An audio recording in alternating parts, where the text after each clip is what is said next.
Hello students, welcome to Growville online classes. Today we will start the first chapter of the fourth book of your social science, that is history. आपकी book का नाम India and the contemporary world है। ये part 1 है, part 2 second class 10th में आप पढ़ते हैं।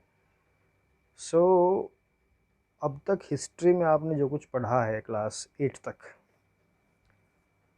ये बुक जो है इसमें ये जो फर्स्ट 3 चैप्टर्स हैं दे आर डिफरेंट। ये आप वैसे जनरली आपने देख लिया होगा कि इकोनॉमिक्स के अलावा पॉलिटिकल साइंस और ज्योग्राफी में वही बातें रिपीट हुई हैं जो आपने क्लास 8 तक पढ़ी थी। 6 to 8 जो कुछ भी होता है उसे ही एक तरह से थोड़ा सा एलेबोरेट करके, थोड़ा सा एक्सपेंड करके सेम टॉपिक्स बताए जाते हैं, कुछ एडिशन कर दिया जाता है थोड़ा बहुत। हिस्ट्री में आपको ये जो टॉपिक है ये नए मिले हैं। अभी तक आपने जो पढ़ा है 6th 7th और 8th में, that was Indian history. Indian history में आपने 6 में एंशिएंट इंडिया पढ़ा, 7th में मेडिवल और 8th में मॉडर्न इंडिया। लेकिन अब जो ये जो आपके सामने है that is the world history. ये वर्ल्ड हिस्ट्री का एक पार्ट है, कुछ हिस्सा आपको बताया गया है। तो उस वर्ल्ड हिस्ट्री का एक हिस्सा, एक पार्ट आप क्लास 9th में पढ़ते हैं, दूसरा क्लास 10th में पढ़ते हैं। हालांकि उसमें क्लास 10th में तो आपको एक चैप्टर इंडियन हिस्ट्री से भी मिलेगा, लेकिन वो इंडियन हिस्ट्री का जो सेक्शन है वो भी वर्ल्ड हिस्ट्री से कनेक्टेड करके समझाया गया है।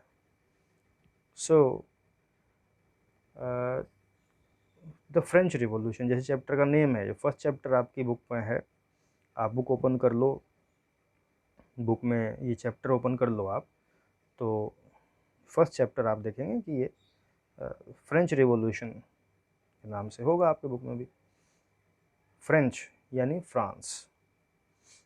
फ्रांस एक कंट्री है यूरोप में, छोटा सा कंट्री है, of the age same size of Haryana. लगभग हरियाणा जितना बड़ा स्टेट है, इस देश है, नेशन है। तो देश का नाम फ्रांस है और वहाँ के लोग फ्रेंच कहलाते हैं। जैसे इंडिया तो इंडियन, ऐसे ही फ्रांस फ्रेंच। और लैंग्वेज भी वहाँ की फ्रेंच ही है और कल्चर भी फ्रेंच है, सब कुछ फ्रेंच ही है वहाँ पर। तो एक टाइम था यूरोप में कि जो फ्रेंच लैंग्वेज थी ये बड़े लोगों की लैंग्वेज थी, अमीरों की। बहुत पहले की बातें हैं। फिर धीरे धीरे नेशनलिज्म का दौर सा आया, बोले कि हम तो ब्रिटिश हैं, हम फ्रेंच क्यों बोलें, हम तो जर्मन हैं, हम जर्मनी, हम फ्रेंच क्यों बोलें, हम इटालियन हैं, हम फ्रेंच क्यों बोलें। तो फिर धीरे धीरे करते करते सब नेशन, जो छोटे छोटे कंट्रीज़ वहाँ बने, उसका बेसिस वही है कि उन सब की जो कल्चर थी वो कॉमन थी, लैंग्वेज बेस पे वे एक तरफ हो गए। दूसरों से उन्होंने बाउंड्री बना ली बीच में कि भाई ये हमारा तो ये तुम्हारा। तो फ्रेंच फिर अलग हो गए थे, फ्रांस अलग बन गया। लेकिन फ्रांस यूरोप की हिस्ट्री में एक बहुत इम्पोर्टेंट प्लेस रखता है। यूरोप की हिस्ट्री को प्रभावित किया इसने, और वर्ल्ड को भी इस यहाँ होने वाली घटनाओं ने, इवेंट्स ने वर्ल्ड को कहीं ना कहीं एक लेवल पर एक कह सकते हो आप, कोई आइडिया दिया है। तो वो आइडिया क्या है, इस चैप्टर को पढ़ने का मोटिव क्या है, इस चैप्टर में आपके काम की बात क्या है, ये सारी चीज़ें हम चैप्टर में पढ़ते पढ़ते समझ लेंगे। और मैं कोशिश करूँगा कि आपको आप बोर ना हो इस चैप्टर में, क्योंकि एक थोड़ी सी टेंडेंसी होती है ना बच्चों की, एक प्रिजुडाइज होता है कि ये तो हिस्ट्री है तो बोरिंग है। तो आप बिलीव करिए कि it will not be A bore chapter. I will try my best that आप इस चैप्टर को एक हिस्ट्री की तरह नहीं, एक स्टोरी की तरह पढ़ेंगे। ओके, तो एक कहानी सुनाऊंगा मैं आपको बहुत अच्छी, और उस कहानी के थ्रू आप चैप्टर की जो सेंट्रल आइडिया है वो भी समझ जाएंगे, और इम्पोर्टेंट इवेंट्स को भी आप एक पॉइंट तक समझ जाएंगे। उसके बाद आपको करना क्या है, कुछ इम्पोर्टेंट टॉप पॉइंट्स हैं उनको एक बार फिर से पढ़ लेना है, and that will be all. आपका फ्रेंच रिवॉल्यूशन के आप एक्सपर्ट हो जाओगे। So let us begin with the text written in the book कि भाई on the morning of 14 July in 1789। देखो कब की बात है ये, 1789 की बात है, बहुत पहले की बात है आज से, है ना। अब कौन सा ईयर चल रहा है, 2021। माइनस करो 1789 को, तो आप माइनस करोगे कितना कितना बनता है, तो 200 साल तो बीच में ही हो गए, 1800 से 2000 तक, 200 ईयर्स तो यही हो गए, है ना। 1800 से 1900 तक 100, 1900 से 2000 तक 200, तो 200 ईयर्स तो ये हो गए। 21 ये और 11 भी, 21 11 32, तो 232 ईयर्स हो चुके हैं इस बात को। और 14 जुलाई आने वाली है, 14 जुलाई आएगी नेक्स्ट एक मंथ के बाद 14 जुलाई। बल्कि फ्रांस में इसे इंडिपेंडेंस डे मनाते हैं, बास्तिल डे मनाते हैं। इंडिपेंडेंस डे तो कम कहते हैं लोग, बास्तिल डे बोलते हैं। बास्तिल क्यों बोलते हैं अभी समझा दूँगा। मतलब इसको सेलिब्रेट करते हैं, इस डे को भी लोग क्यों सेलिब्रेट करते हैं, क्योंकि इस दिन की सुबह से बात ये काम शुरू हो गया था कि the city of Paris was in a state of alarm. Paris के लोगों के कान खड़े थे, पेरिस के लोग डरे हुए थे, अलर्ट पे थे। क्यों? Actually the king had commanded troops in to move in the city. King ने सेना भेज दी थी अपनी, आर्मी। ट्रूप का मतलब एक तरह से आर्मी का हिस्सा होता है, तो सिटी में भेज दिए हुए। क्यों भेज दिए इसका किसी को नहीं पता था, लेकिन एक रूमर फैल गया, एक एक अफवाह फैल गई कि भाई ये जो आए हैं ये गोली चलाएंगे हमारे ऊपर, सिटीजन्स के ऊपर फायर अपॉन करेंगे। अफवाह, अब देखो 232 साल पुरानी बात है, अफवाह तो आज भी बहुत तेज़ी से फैलती है ना। आप लोग सब लोग बच्चे व्हाट्सएप चलाते हो, कोई मैसेज आपके पास आ जाए तो आप उसको, आप सभी ने किया होगा कि पढ़ा अच्छा लगा और फॉरवर्ड कर दिया। उसकी उसकी आपने जो ट्रुथ है उसमें, या उसकी जो फैक्टनेस है वो चेक नहीं किया आपने। आपने सिर्फ इस बेसिस पर आपने फॉरवर्ड कर दिया कि आपके पास भी किसी ने फॉरवर्ड किया है, आपके दिल ने कहा कि ठीक है सच है भेज दो आगे। अफवाह फैल जाती है, और अफवाह को सच मतलब बनने में टाइम नहीं लगता, मतलब अफवाह का सच मान लिया जाता है। और ये तो बहुत पुरानी बात है, तब भी अफवाह फैली, रूमर्स फैले कि भाई आर्मी गोली चलाएगी लोगों पर। अब आर्मी ने गोली क्यों चलानी थी वो बातें मैं आपको बताऊंगा, हुआ क्या था एक्चुअली, ये सब बातें बताऊंगा मैं आपको। अभी तो हम बुक के अकॉर्डिंग देख लेते हैं। अब ये डर जब सता गया सबको कि भाई गोली चलेगी, मरें या क्या करें, तो भाई जब मरना ही है मार के मरो, ये मन में आ गया। तो कुछ 7,000 man and women gathered in front of the town hall. Town hall होते हैं बड़े बड़े, जैसे पंचायत भवन होता है गाँव में, शहरों में भी होता है, कुछ शहरों में होता है, कुछ में नहीं होता। वहाँ एक टाउन हॉल था, टाउन हॉल के सामने कोई 7,000 मैन एंड वुमेन इकट्ठे हो गए और यही तय किया कि भाई जब मरना ही है तो मार के मरेंगे, जब गोली चलेगी हमारे ऊपर तो हम क्यों पीछे रहे, हम भी मारेंगे ना, इन आर्मी को देखेंगे हम भी। तो उन्होंने डिसाइड किया कि हम एक पीपल्स मिलिशिया बनाएंगे। बुक में आप वर्ड्स हाईलाइट कर लिया करो। पीपल्स मिलिशिया यानी एक टेम्पररी मिलिट्री जैसी आर्मी, टेम्पररी हथियारबंद ग्रुप, मिलिशिया बोलते हैं उसको। They broke into number of government building in search of arms. और ये तय करके ये लोग अलग अलग जगह पर जा घुसे, गवर्नमेंट बिल्डिंग्स में जा घुसे, क्योंकि मिलिशिया बनने के लिए क्या चाहिए, हथियार। हथियार इनके पास थोड़ा ही है, आम लोगों के पास तो बंदूकें नहीं होती घर पे। अपने घर के जो भी औजार थे, डंडा, कुदाली, फावड़ा, दराती, इस तरह की चीज़ों को लेकर, चाकू, चूँकि ये तो वेजिटेरियन नॉन वेजिटेरियन होते हैं तो थोड़ा सा इनके बड़ा नाइफ भी होता है। उस तरह की चीज़ों को लेकर ये लोग पहले तो गवर्नमेंट बिल्डिंग में जा घुसे और वहाँ इन्हें ये था कि वहाँ से हमें आर्म्स मिल जाएंगे। आर्म्स मतलब ये हथियार मिल जाएंगे, गोली बारूद मिल जाएगा और उसके बाद फिर हम इस आर्मी को देख लेंगे।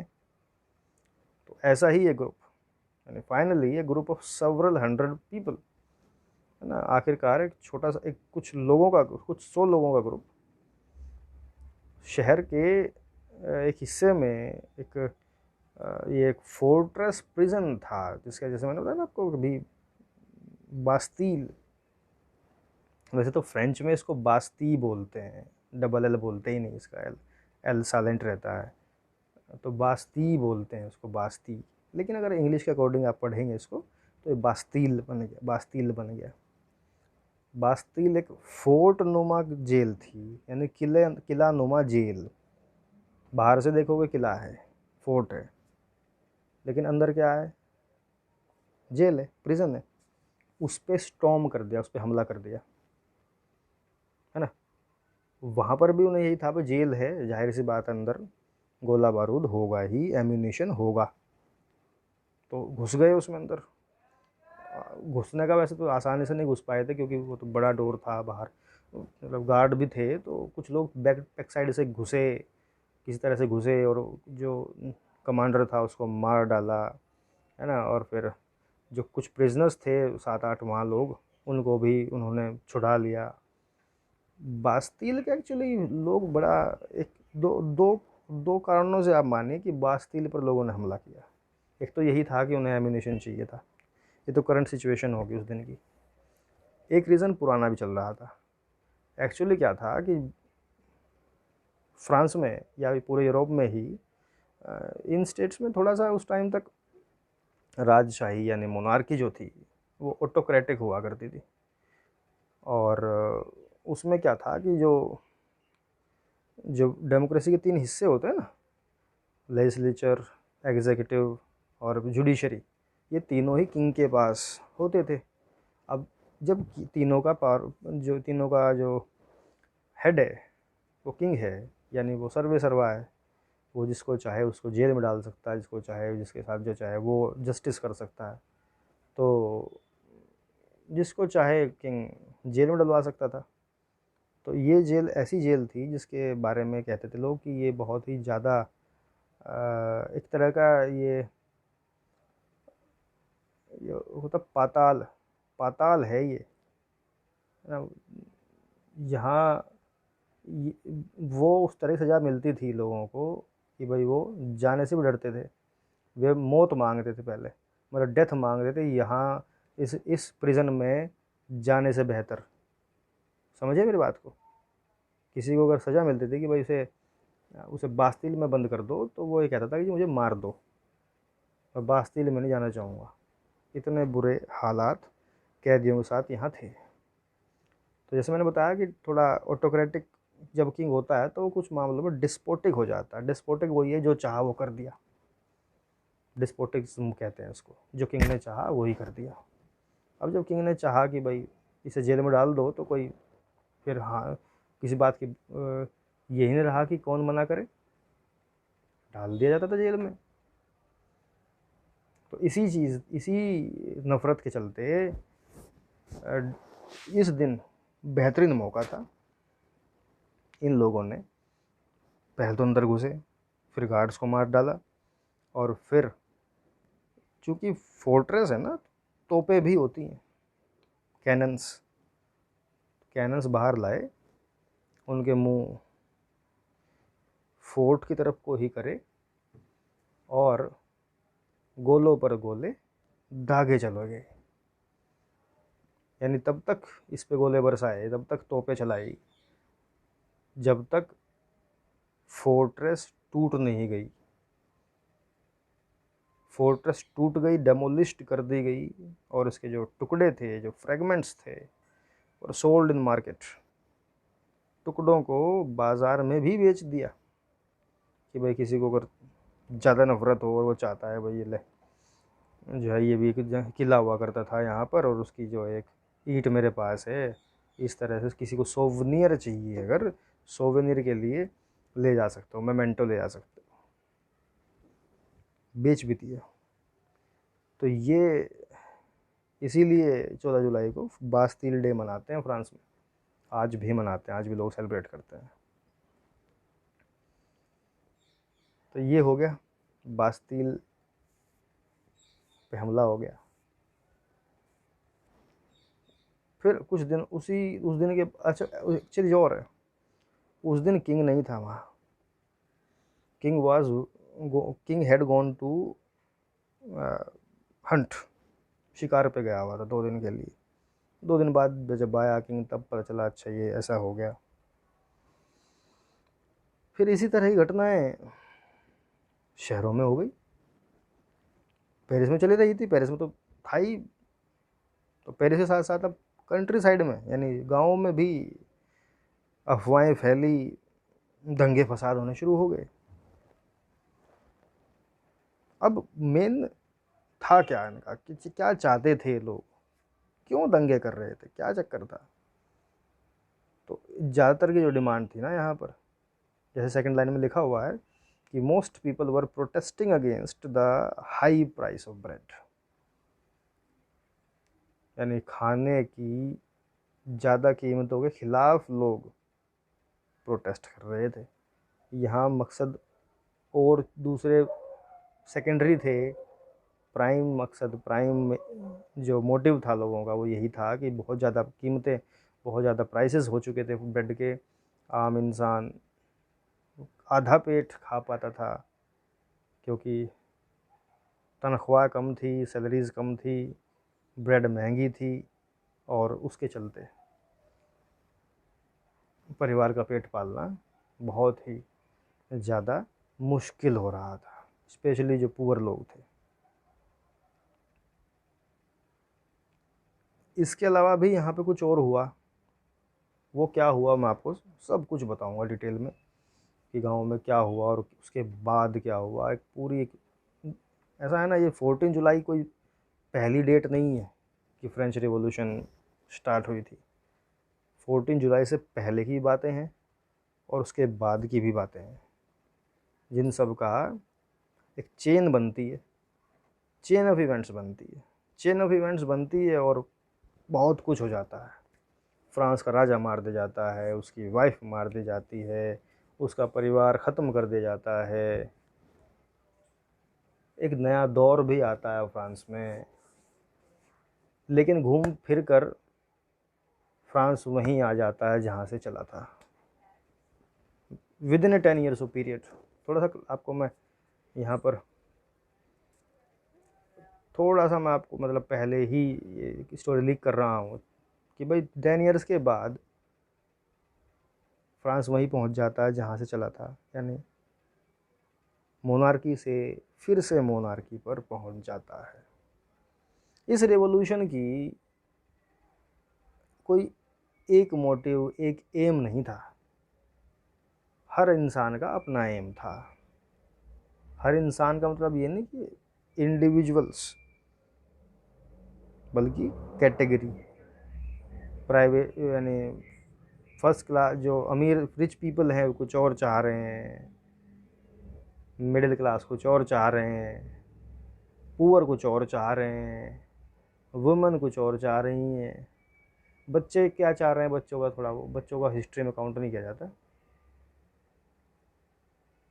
पॉलिटिकल लोग कुछ और चाह रहे हैं, नॉन पॉलिटिकल लोग कुछ और चाह रहे हैं। तो हर आदमी का अपना एक मोटिव था और वो उसी तरह से चाह रहा था कि चेंज हो जाए और फ्रांस एक बेटर कंट्री बने। और अच्छी बात ये रही कि इस रेवोल्यूशन के दौरान हर किसी का मोटिव पूरा हुआ, एक हद तक तो हुआ, चाहे 10 ईयर्स के लिए हुआ। और उसका असर ये भी नहीं कि भाई वो 10 ईयर्स के बाद फिर वो हुआ कि भाई एक चेंज की जो स्टार्टिंग थी वो हो ही चुकी थी। फिर आगे जाकर वो क्लास 10th में आपको पता चलेगा कि वो सब कुछ फिर जैसा रिवॉल्यूशन के लोगों ने मेहनत की थी, सेक्रीफाइसेस किए थे, तो उसका ये सब कुछ भी वेन में नहीं गया, मतलब बेकार नहीं गया। रिज़ल्ट आया लेकिन थोड़ा लेट आया। तो आपको मैंने कुछ चैप्टर की एक ग्लिम्प्स दे दी, चैप्टर का थोड़ा सा मैंने मोटिव बता दिया। और इस रिवॉल्यूशन में आप क्या क्या जानेंगे उसके बारे में कुछ बता दिया, कुछ बताने वाला हूँ। इसमें लिख दिया कि how and why did this happen. How and why did this happen उसके बारे में बात करेंगे। पहले हम फ्रांस के बारे में थोड़ा जान लेते हैं। फ्रांस के अच्छा ये देखो, ये जो यही पेंटिंग है, देखो पेंटिंग है ये ज़रूरी नहीं है कि एग्जैक्ट पिक्चर है, बट पेंटर की इमेजिनेशन काफ़ी हद तक सही है।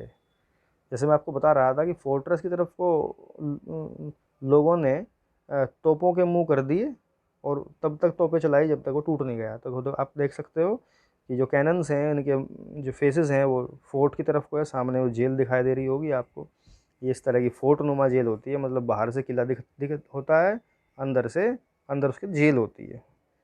ठीक है, देखो ये शेप होती है फोर्ट्स की, फोर्ट्रेस, कासल, इन सब की एक शेप होती है। शेप आप जो कॉर्नर देखोगे तो कॉर्नर पे ये इस तरह की एक गोल दीवार होती है।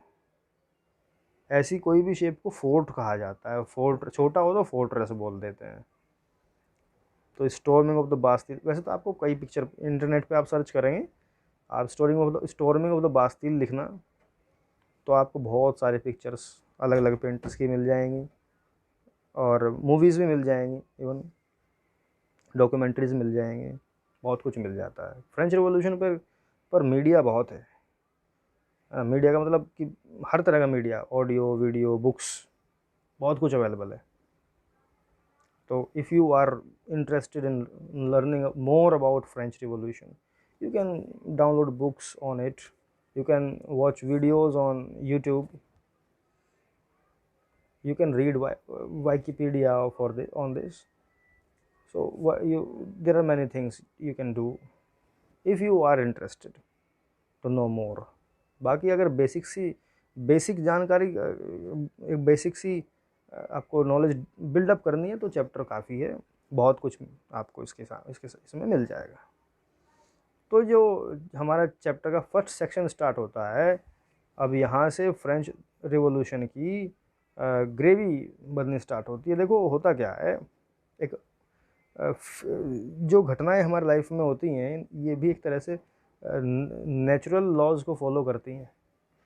नेचुरल लॉज कैसे, जैसे मैं एग्जांपल दिया करता हूँ बच्चों को कुकर का, कि कुकर में सीटी लगती कब है, कि जी जब वाटर स्टीम में कन्वर्ट हो जाए पहले तो, और उसके बाद वो स्टीम निकलने की जगह ढूंढती हो, क्योंकि स्टीम ज़्यादा होगी, जब प्रेशर बहुत ज़्यादा बन गया उसके अंदर इतना प्रेशर बन गया कि cooker can not hold it, तो जो सॉफ्टेस्ट पॉइंट होगा उसकी बॉडी में वहाँ से वो प्रेशर रिलीज़ हो जाएगा, यानी फाइनली प्रेशर रिलीज़ हो गया ना, सीटी लग जाती है। इसी तरह से जब लोगों का गुस्सा एक हद पार कर जाए, तो फिर इस तरह की रिवॉल्यूशंस होती ही हैं और दुनिया भर में हुई हैं। नॉट ओनली फ्रांस, फ्रांस तो एग्जाम्पल है, फ्रांस से पहले भी हुई हैं, फ्रांस के बाद भी हुई हैं। और हिस्ट्री रिवॉल्यूशन से भरी पड़ी है।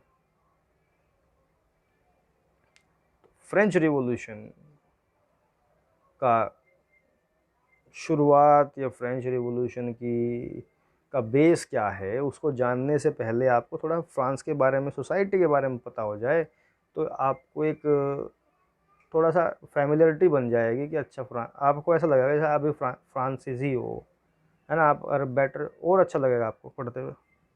आप भी ऐसा महसूस करो कि you are a French person, you are a French girl. Okay, so अब फ्रेंच महसूस करने के लिए क्या करना पड़ेगा आपको?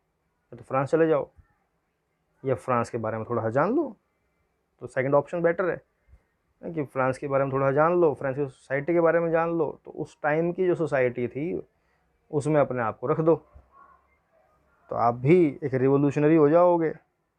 आपको भी लगेगा कि अच्छा रिवोल्यूशन कर लेनी चाहिए मुझे, तो गुस्सा आएगा आपको भी। तो क्यों आएगा? क्योंकि जब आप फ्रेंच सोसाइटी के बारे में पढ़ोगे समझ जाओगे कि भाई अच्छा ऐसी बात थी, हाँ सही, बिल्कुल सही हुआ, रेवोल्यूशन कर देनी चाहिए थी लोगों की, ये फीलिंग खुद ही आएगी मन में। तो हमारा फर्स्ट सेक्शन है French society during the late 18th century। So let us start with it.